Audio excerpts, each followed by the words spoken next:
আসসালামু আলাইকুম ওরহমতুল্লাহ বরাকাতু। আলহামদুলিল্লাহ ওসসালাতু ওয়াসসালামু আলা রাসূলিল্লাহ বাদ। সুপ্রিয় দর্শক শ্রোতা ভাই বোন, ঈদ উল ফিতর এবং ঈদ উল আজহা এগুলো আল্লাহ রাব্বুল আলামিনের পক্ষ থেকে দেওয়া তার বান্দাদের জন্য বিশেষ উপহার এবং পুরস্কার।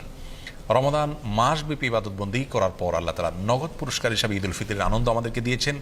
আর জিলহজের প্রথম দশকের ইবাদত সম্পন্ন করার পর, হজের ইবাদত সম্পন্ন করার পর আল্লাহ তাআলা নগদ পুরস্কার হিসাবে ঈদ উল আজহার আনন্দ আমাদেরকে দিয়েছেন। আল্লাহর দেয়া উপহারকে আল্লাহর বাতানো পদ্ধতিতে ব্যবহার করাই হলো একজন বুদ্ধিমান ইমানদারের কাজ।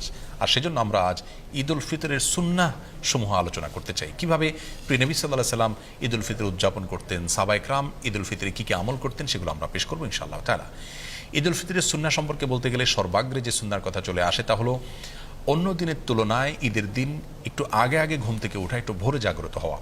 ফজর নামাজে উপস্থিত হওয়াটা ঈদের নামাজে উপস্থিত হওয়ার চাইতে অনেক বেশি গুরুত্বপূর্ণ। আর সেই সাথে ঈদগাহে একটু আগে আগে যাওয়া, এটি ঈদের দিনের প্রথম সুন্নাহ। দুঃখজনক হলেও সত্য যে আমাদের সমাজে বরং উল্টা চিত্র দেখা যায়। আমরা অন্য দিনের তুলনায় ঈদের দিন একটু দেরিতে ঘুম থেকে উঠে থাকি এবং ফজরের সময় অনেকে উপস্থিত হতে পারেন না। এর কারণ হলো চাঁদ রাতে আমরা দেরিতে ঘুমিয়ে থাকি। এই কালচার পরিবর্তন হওয়া উচিত। প্রথম সুন্নাহ হলো আগে আগে ঘুম থেকে ওঠা অন্য দিনের তুলনায় এবং ঈদগাহে আগে আগে যাওয়া। ঈদ উল ফিতরের দ্বিতীয় সুন্নাহ হলো খেজুর খেয়ে তারপরে মসজিদে আসা, অথবা মিষ্টি জাতীয় কিছু খেয়ে মসজিদে আসা যদি খেজুর না থাকে। তৃতীয় সুন্নাহ হলো গোসল করা, সেই সাথে সুগন্ধি ব্যবহার করা এবং মেসওয়াক করা। 4 নম্বর সুন্নাহ হলো যার যা পোশাক আশাক আছে তার মধ্যে থেকে উত্তম পোশাকটি পরিধান করা। নতুন পোশাক আবশ্যক নয়, সুন্নাহ নয়, তবে যা আছে তার মধ্যে থেকে উত্তম এবং তুলনামূলক ভালো পোশাকটি পরা ঈদের দিন, এটা হলো সুন্নাহ। 5 নম্বর সুন্নাহ হলো ঈদগাহে যাওয়ার সময় পায়ে হেঁটে যাওয়া, কোনো বাহন ব্যবহার না করা। যারা বৃদ্ধ বা অসুস্থ তাদের কথা ভিন্ন, সুস্থ স্বাভাবিক মানুষের জন্য বাহন ব্যবহার না করে পায়ে হেঁটে যাওয়াটাও সুন্নাহ। এতে ঈদের সৌন্দর্য বিকশিত হয় এবং প্রকাশিত হয়। 6 নম্বর সুন্নাহ হলো ঈদগাহে যাওয়ার সময় তাকবীর বলতে বলতে যাওয়া। আল্লাহু আকবার, আল্লাহু আকবার, লা ইলাহা ইল্লাল্লাহু, আল্লাহু আকবার, আল্লাহু আকবার ওয়া লিল্লাহিল হামদ। এই তাকবীর পাঠ করতে করতে ঈদগাহে আসা সুন্নাত। গল্পগুজব করতে করতে আসা উচিত না। তাকবীর আমাদের মুখে থাকবে এবং আমরা ঈদগাহে যেতে থাকবো। 7 নম্বর সুন্নাহ হলো যেই পথ দিয়ে আমরা ঈদগাহে আসবো, বাসায় যাওয়ার সময় অন্য পথ ধরে আমরা যাব। বিকল্প পথ যদি না থাকে তাহলে রাস্তার যে পাশ দিয়ে আমরা এসেছি অন্য পাশ দিয়ে যাওয়ার চেষ্টা করব।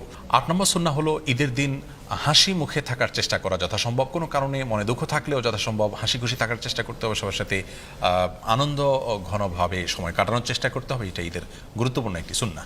ঈদের 9 নম্বর সুন্নাহ হলো যথাসম্ভব মসজিদে বা বদ্ধ জায়গায় ঈদের নামাজ না পড়ে উন্মুক্ত জায়গায় বা মাঠে ময়দানে ঈদের নামাজ পড়া উচিত এবং উত্তম সুন্নাহ। এতে ঈদের আনন্দ এর মধ্যে পূর্ণতা পায়।